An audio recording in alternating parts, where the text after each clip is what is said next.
After decades of brutal survival, the Tyrannosaurus rex reaches its zenith.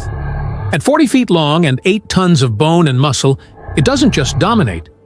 It defines an era. This is Hell Creek's apex monarch, its shadow casting fear across the entire ecosystem. The dawn breaks golden across the prehistoric valley. Mist clings to ferns and ancient trees. And through that haze emerges the T-Rex. Every scar across its hide tells a story of battles won. Its footsteps are deliberate, every tremor a command. Herds of Edmontosaurus and Triceratops scatter in silence, instincts older than memory driving them away from certain death.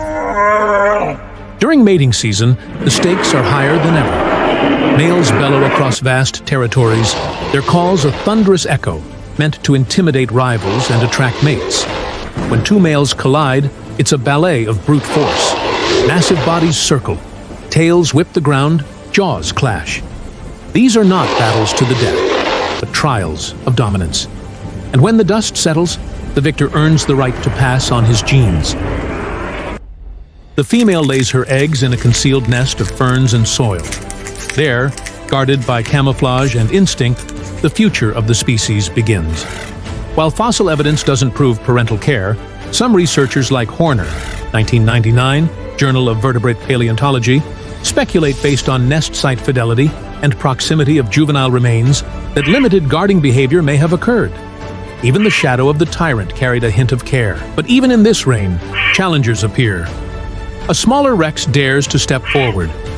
It's young, bold, but one guttural growl from the giant silences that ambition. There's no need for blood when dominance can be asserted with presence alone. Science now lets us see what the bones have always hinted. At this peak, the bite of a mature T-Rex reaches 12,800 pounds per square inch, the strongest ever measured in the animal kingdom.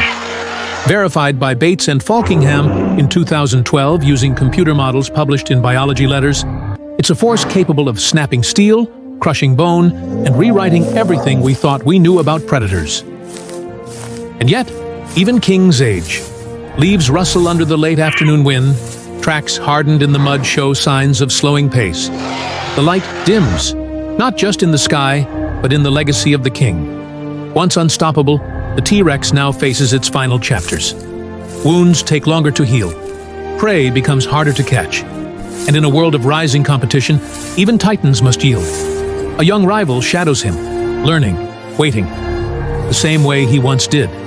One stormy night, weakened and isolated, the old king falls. Not in battle, but to the relentless hunger of time. Scavengers gather, not out of disrespect, but drawn by nature's eternal cycle. Life feeds on life, and even legends become part of the earth again. But his story doesn't end in bones. Sometimes when you step outside and see a chicken in your yard, you might think it's a T-Rex descendant. But no, T-Rex went completely extinct 66 million years ago. What chickens and T-Rex actually are is cousins in the dinosaur family tree. Both theropods, both carrying the same ancient hunting instincts inherited from their shared ancestors. When you watch that chicken cock its head and strike at an insect, you're seeing the same predatory programming that made T-Rex the ultimate killer. Not because chickens descended from T-Rex, but because evolution gave them both the same successful survival software. Don't forget to like, subscribe, and hit the bell. See you in the next video. Thanks for watching.